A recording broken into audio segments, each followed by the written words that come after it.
Hey there, listeners. Welcome to Shit That Goes On in Our Heads, the podcast where we normalize conversations around mental health. That's right. I'm Dirty Skittles, and alongside my amazing co-host, G-Rex, we are here to share real stories and tips from our incredible guests. Each episode, we deep dive into struggles and triumphs of mental health, offering practical advice and heartfelt support. Because no one should feel alone in their journey. Join us as we break the stigma and build a community of understanding and compassion. Tune in and let's start talking about the shit that goes on in our heads. 3, 2, 1. Welcome back to another episode of Shit That Goes On in Our Heads. I'm Dirty Skittles. Me and G-Rex are joined here today by Mary K. Savarese. Welcome, Mary. Welcome, Mary. Thank you so much for having me, G-Rex and Dirty Skittles. I am so thrilled to be here. I am too. I have to ask, what's the poster behind you? Those are my 2 books in my trilogy. The first one is, I write with quirky titles. So the first one is The Girl in the Tall Wallpaper. My genre is fantasy adventure because reality is too real for me. And the second book coming out next week is The Star Writers Club, fantasy adventure. I like being. My genre of like what I have been reading as of late might be a little bit different. I mean, it's fantasy, but I now have fallen into the spicy book content, so the adult romance type stuff. So yeah, everything is good. What about you, G-Rex? What are you reading these days? She is dying. I am dying. I've been reading a lot of self-help books lately. I found myself kind of getting back into like a depression path. So I just started reading some books and doing a lot of journaling more than reading. Yeah, I hear you. So we're on 2 opposite sides of the world, aren't we? Yeah, we are. You still go to shit and I still work for a great company, but I needed a release. So I just started writing again. Yeah, I hear you. Well, welcome. So what got you into writing? Many years ago, I always had these ideas to create a fantasy world. And I raised the family and everything worked, the volunteering, the work. And my time always went on the back burner. So I always had this desire and I had to prove it to myself. So once I had 3 kids, older kids, once they started to go off to college, I just sat down and I started to put my ideas down on paper. And this was over 10 years ago. And my goal back then was to become a traditionally published fiction author. And little did I know, talk about a shit show, because rejection after rejection. And back then, self-publishing was taboo. It's not what it is today. And it took me over 10 years to have a publisher come to me, a small publishing house, and say, hey, we're interested. But I always joke that I'm an overnight success, a 10-year overnight success. Mm-hmm. But part of that journey for me and being with you here today, it really helped me in the dark times of my life, becoming an empty nester and not dealing with that anymore. But, dealing with other issues that I have to come to terms with now. And what I loved about going through your recent shows are the tools you need to do that, because it's never ending. Never. As you said, G-Rex, it's journaling. It's just never ending. And I find myself dealing with new anxiety things in my life that I didn't deal with before. So it's a journey. It is a journey. It's funny, like depression just kind of creeps back up on you and kind of comes out from nowhere. Now, this one kind of had a reason for coming back, but it came back and I was like, well, I have tools. One of my tools is journaling. So I just started writing. And the more I wrote, the better I felt. And also just kind of stepping away from social media for a little bit helped immensely. Yeah. Question. Yes. When you have you always kind of had like this want to be creative in that outlet of writing? Or did it one day you're like, let me just give it a shot and it worked? And I love, that's what you are and what I am. We are creative. I just love that term.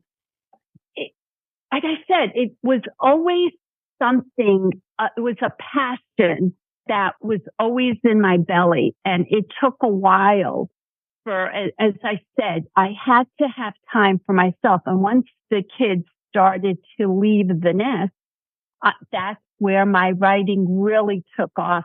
And I journal everything myself, titles. Like for me, I write with quirky titles. The title of my first debuting novel is Tigers Love Bubble Baths and Obsession Perfume. Who knew?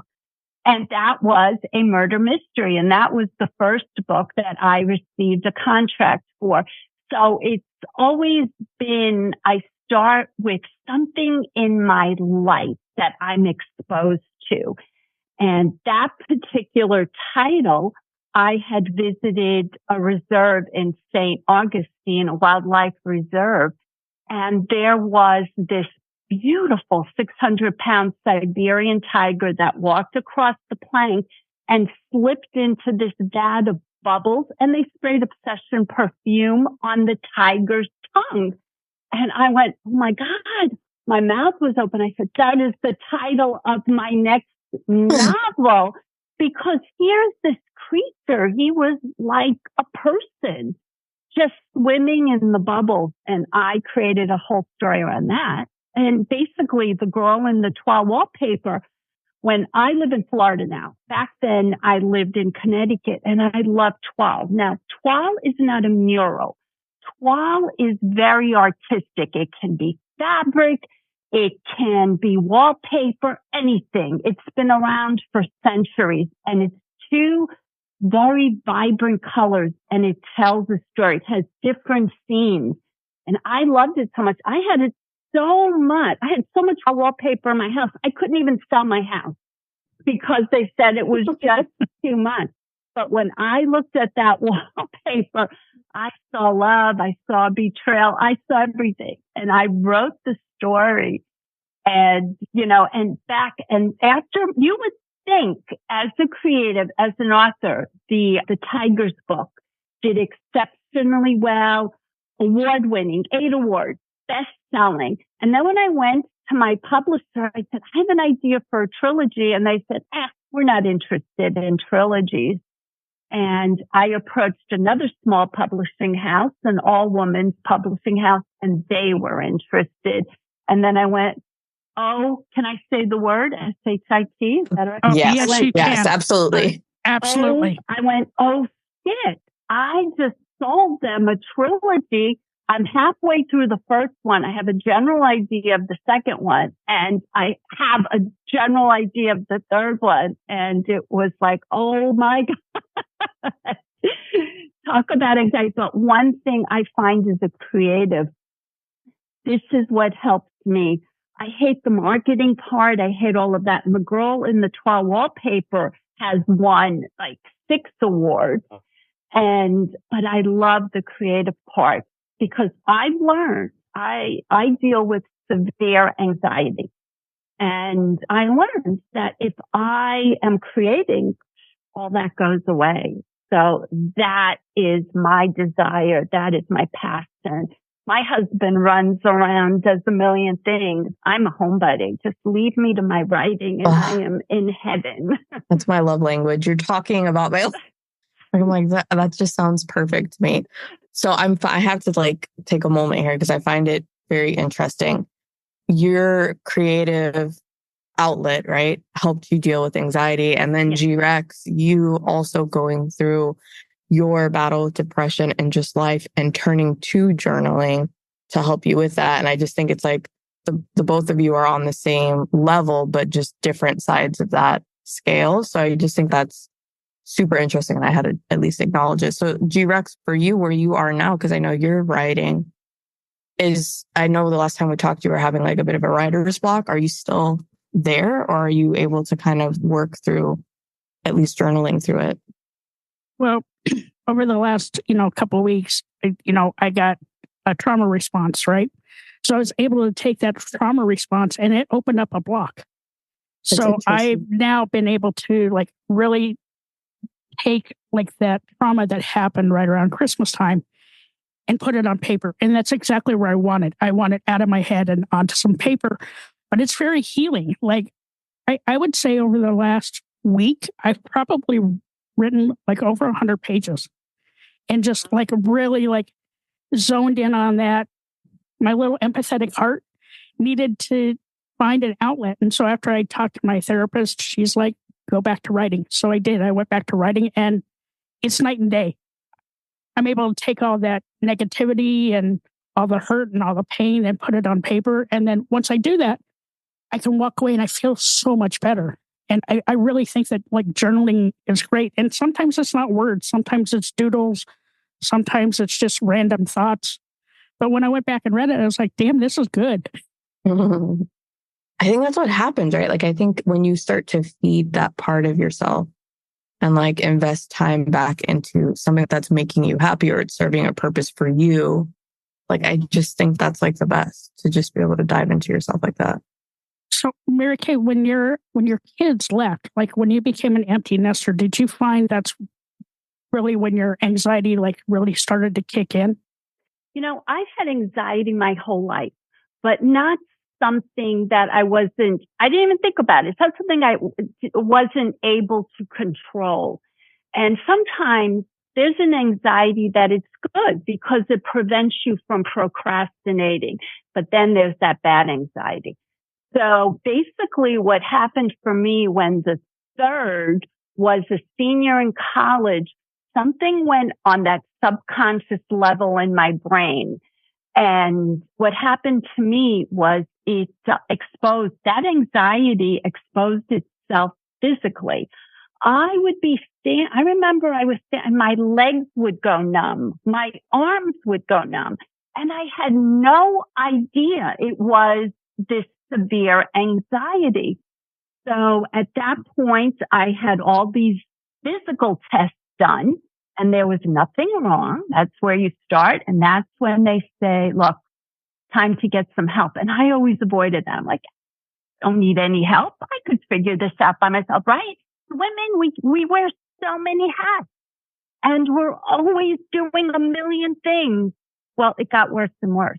And thank God that I did have a very close friend. She said, no, we're going to get you into therapy. And that is where I did go on medication for severe anxiety and the tools began. And for me, and it took me a year and a half to come to the realization that I had to deal with this, that my family unit was dead. And what I mean by that is the babies I raised, the toddlers I chased after, the teenagers, I would stay up all night waiting for them to come home. They were gone. And my brain just wasn't able to accept that. And once I worked with the tools, as you said, G-Rex, the journaling, the breathing, and it's, you turn to, like, I turned to the Prosecco. And that you learn just makes things worse. And you have to weigh everything in your life. But, and then I'm grateful that I did go through that journey because I ended up on the other side and you learn and you're able to deal with it. And this is life. Yeah. I like that you said go through that journey because I think sometimes when I hear you got to move past it, I don't like hearing that. I'm like, no, you've got to find the way to get through it, whatever that looks like for you, and find your outlet. And you're right. It never ends. And, I'll get these nice little motivational things every day. And I just want to share this with your audience because it was so apropos for this meeting with you guys today that your brain is your worst enemy. And then it's your most beautiful, most wonderful friend. You just have to learn how to traverse through it to understand it. And the other thing is fear. If you give into that fear and you run away, it'll never help you. But if you say, yeah, I'm going to deal with that and get through it, you're usually able to pat yourself on the back and say, man, this was the greatest experience. I'm so happy I did that. And I said, oh, I've got to share that with both of you today because that is so true for so many of us. Yeah. And if I could add to that, it's also like, don't give up, because I think the first time we try something that's hard, if it's too hard, at least for me, I couldn't do this and then kind of give up on it. But if you keep at it and try again, you'll be surprised because you'll get different results. I think of that like with speed dating my therapist, right? So I went through 3 therapists before I found someone that worked. But like I put in the work. I put in a lot of work over the last 19 months. Yeah. I'm so happy to be alive. And I'm happy I went through what I went through because I don't think that I would be at the point in my life where I am right now. It's still hard some days. Like I'll admit I cried the other day. I hadn't cried in a while, but I cried and then I wrote and then I felt better and I slept through the night. So, it ebbs and flows, right? Like some days you're like really good and then all of a sudden something happens and you hit rock bottom again. But it's like climbing back up to the top and using your tools to get you back to the top is what's helped me. And, at 6, I'm going to be 61 in a couple of weeks, but, it's all these things that I'm learning now that I wish that I would have learned probably 20, 30 years ago, because I think it would have made life a little bit easier. And that's why I'm so happy we do this podcast, because we have our age range is like 24 to 59. So if some 20-year-olds out there listening to this, I can use these tools. Yeah. Your life will be so much better. I love that you said that, because 30 years ago, we were told, oh my God, it's taboo. You don't want to see a therapist. It was like the plague. Mm-hmm. So we didn't have the tools. You kind of just went on, and some people didn't make it, but I'm just so happy that, you guys are out there and you're spreading the word. And because everybody goes through this, nobody's like free from this. Maybe that happens in the afterlife, but it's like we all have to deal with this. Yeah. Mary, do you sometimes wonder, like, I wish I would have started writing when my kids were in the house before that life change happened? Or what are your thoughts on that? Yeah, I love that question, because I say, like, my theme throughout my trilogy is, it is written in the stars, which means that's your destiny. And it wasn't, and things that are meant to happen for you may not have happened yet, but they will happen. So for me, I always say to myself, don't look back. It wasn't meant to be then, and it's meant to be now. And that's the way I look at things.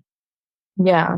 Yeah. I sometimes wonder myself, like, I think it took me a while to find the therapist I did and get through what I needed to get through. And I'm so grateful for it.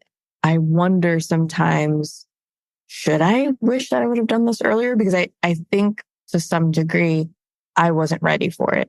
Even though I thought I was, I just wasn't. I think timing is everything. It happened when it needed to happen so that I was capable of handling it. So, I just wanted to ask.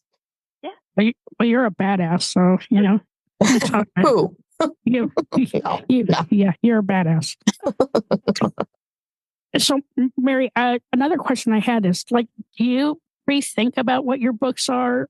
Or do you have to be in like a special mood or atmosphere when you're coming up with your titles? Or do they come to you like when you're having a little bit of anxiety? No, they come to me like my experiences in real life. And I always carry this, like my little notebook, and I hear fabulous names, or I get ideas, or I have an experience, I'll write it in. So I really have titles like for another 10 manuscripts. I haven't developed the story yet. So I begin with the title. I'll get a general idea of where I want it to go. And then creating the characters is the most important thing. And then that's what gives me like the greatest joy, is to start writing. And I always say, one thing I did learn from my editor, because my editor would say to me, if you can see it in your head as a movie, you can put it down on paper. And that's what works for me. And she and I go back and forth all the time and argue on whatever. But that's what I enjoy. And yeah, sometimes like I'm relaxed, it'll come to me. Usually if I'm under severe stress, no, or that anxiety, no, it's not coming to me. It does help. And then once that starts to happen, it's like that calm that comes over, because you know what? You're not thinking about yourself and the shit that's going on, and there's something else going on. Your brain is focusing on something else. That's that part of it that we have to learn, that is so, so hard. If you could get that brain to focus on something else. And for me, like I'll always stress, like the hobby, it's not writing or having a podcast. That it's like, if there's something in your body, in your soul that gives you such joy, that's what's going to help you, right? Yeah. Like I could not do what you guys do because that would give me such anxiety. But to sit at my laptop and to worry about coming up with that doesn't give me anxiety, because for me, I find I write one sentence and then it's like this explosion happens in my brain. It gives me ideas for something like 3 chapters down the road. And then I go, that's why I write. And that's why it gives me such pleasure. I have a question. Oh, go ahead. Go ahead. No, I was just going to say, I love that. Like, that's kind of how I do it. But I will actually go outside, do a little bit of grounding before I sit down and do any writing. I won't do that in the winter because it's just damn cold up here. Yeah. But I find a way to ground myself or center myself before I can start writing.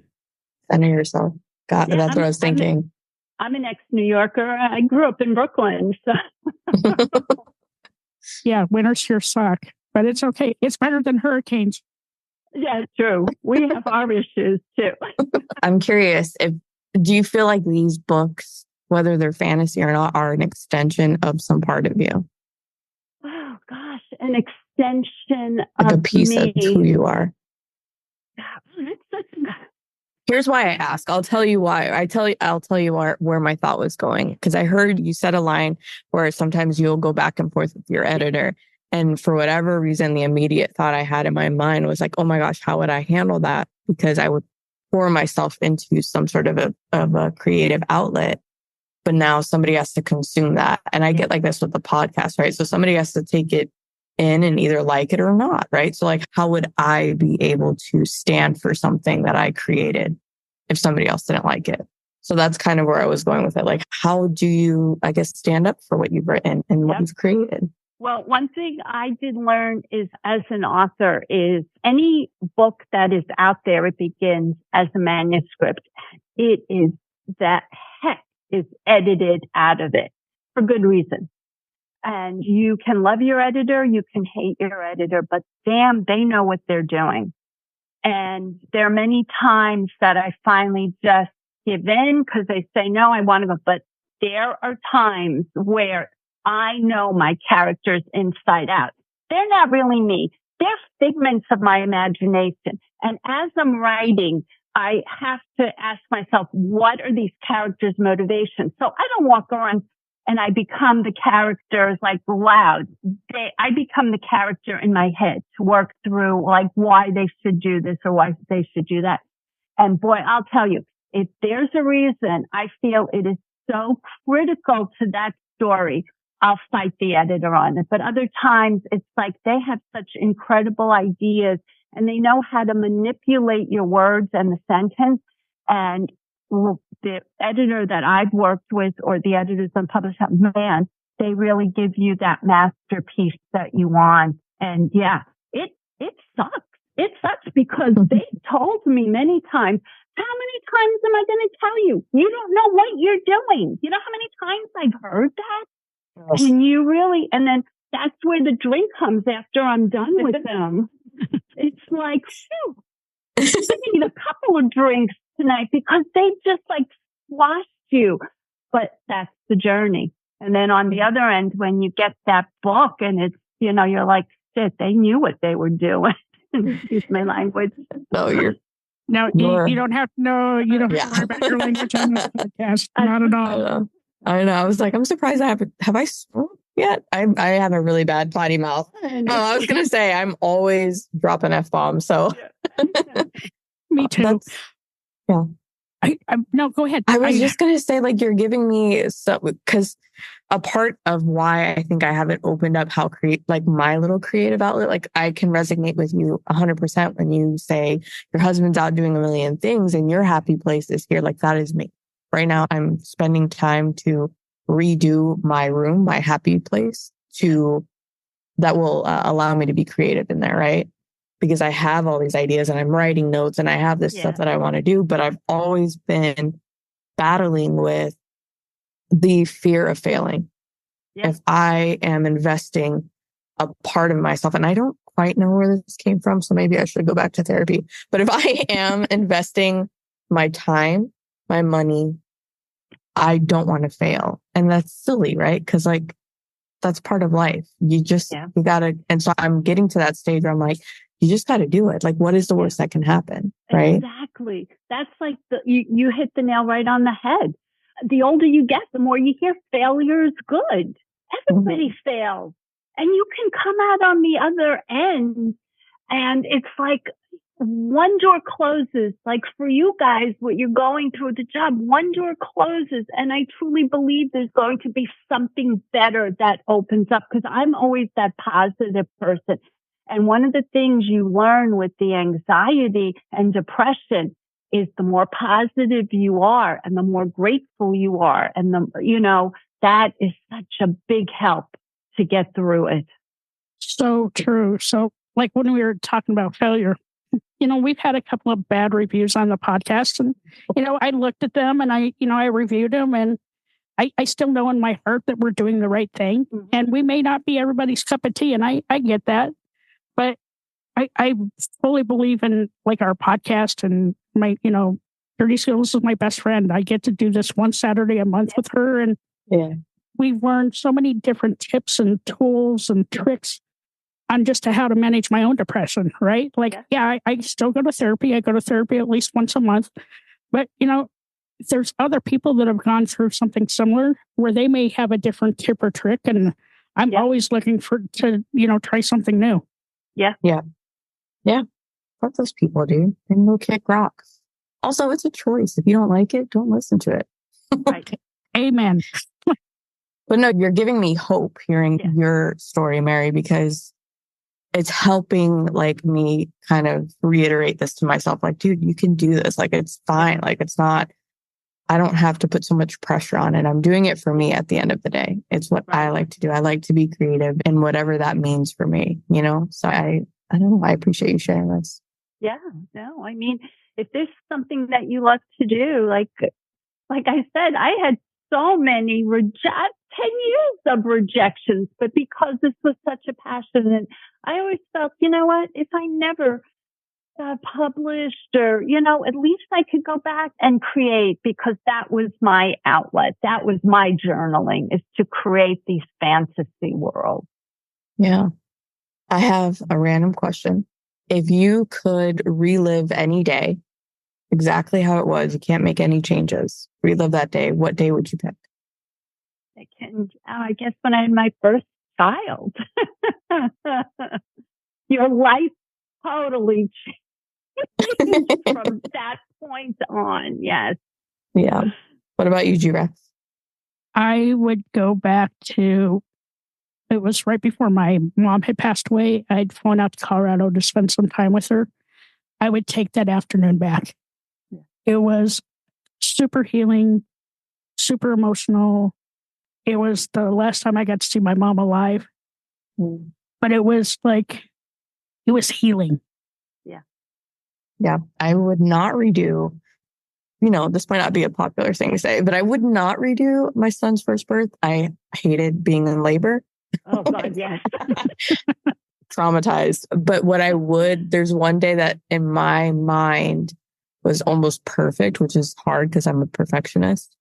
It was the day I got married. Everything was just, it was like almost like everything fell into place that day. Yeah. And the energy was so positive. So I would do that day all over again. Oh, Bizzle's going to listen to this after and he's going to be like, oh, no, what? Yeah, he'd be like, oh, so sweet. All right, I have a random question. What is your favorite word? What is my favorite word? Oh, what immediately popped into my head was love. That's like the first thing that popped in because, God, that's everything, right? Love. It is. It is. Dirty Skittles, what's your favorite word? You're going to fucking ask me. What is my favorite word? And then ask me my second. Yes. No, go with your second. Okay, what's your second favorite word? Fun. Yes. Fun. I love that word. Favorite word? Well, I know what your least favorite word is. Oh, tell me. Good one. Yes. My favorite word probably is son. I would have to say my son. I always say son. I'm like son because I don't know. I've wanted a child for so long. So now that I have one, it's probably what I'm going to go with today. What about you, G-Rex? My favorite word is living. Yeah. Good. Because I'm so grateful to be alive. I wouldn't have anything I have today if I hadn't gone through all that other crap. Yeah. Really hard stuff, but life has so much to offer. And I'll tell anybody, life on the side of depression is 1,000 times better than it was prior. Yeah. Mm-hmm. Well, thank you, Mary. Your story has been amazing. You've inspired me. You're giving me that confidence boost that I was like, okay, I'm almost there. I'm almost there on my own. Now hearing you, I'm like, okay, this is going to be good. Inspired me because, I just went through this like weird thing again where I felt like my brain just like there was a fizzle, like it just short circuited. And it was like I lost memory and I panicked. And it was a day where the anxiety level hit 100%. Bad family news and just all these other things. I was on a podcast. I forgot my train of thought. And like I felt this thing in my brain fizzle. I got through it. So, but I was like, oh my God. It was like I thought I really was starting to lose memory. But I've learned that anxiety, depression, what happens to you, it's just horrible. And you do need those tools and to get help. It's like never give up. Never give up. Yeah. Ever. Yeah. There's always that glimmer, right? There's that glimmer that you have that something hope. That something better is going to come out of this. And it did for all of us, right? Yeah. For you and me, Mary, life has a way of kicking me in the ass, and it's literally kicked me in the ass. But we get to do this and we get to share all this great information and tools, with our listeners. And so where can our listeners find you? I am all over the place. I'm in on Barnes & Noble, any independent bookstore. If you go in, the book's not on the shelf, just give them my name. They'll order it. Go to my author website, www.Mary, M-A-R-Y-K, Savarese, SAVARESE.com. And I'll guide you to where. But yeah, if your audience loves fantasy and adventure intertwined with romance, then you'll love The Girl in the Toile Wallpaper and The Star Writers Club. And the third book in the trilogy, Return the Girl in the Toile Wallpaper. That's you guys are great with your podcast, and I just love to bring you to a fantasy place, give you an adventure away from our reality. I love that. Thank you. Yes, thank you so much, Mary. You have a great weekend. Thank you so much. Hi, all. Thank you so much for listening to this episode. I'm G-Rex. And I'm Dirty Skittles. Don't forget to subscribe, rate, and review this podcast. We'd love to listen to your feedback. We can't do this without you guys. It's okay to be not okay. Just make sure you're talking to someone.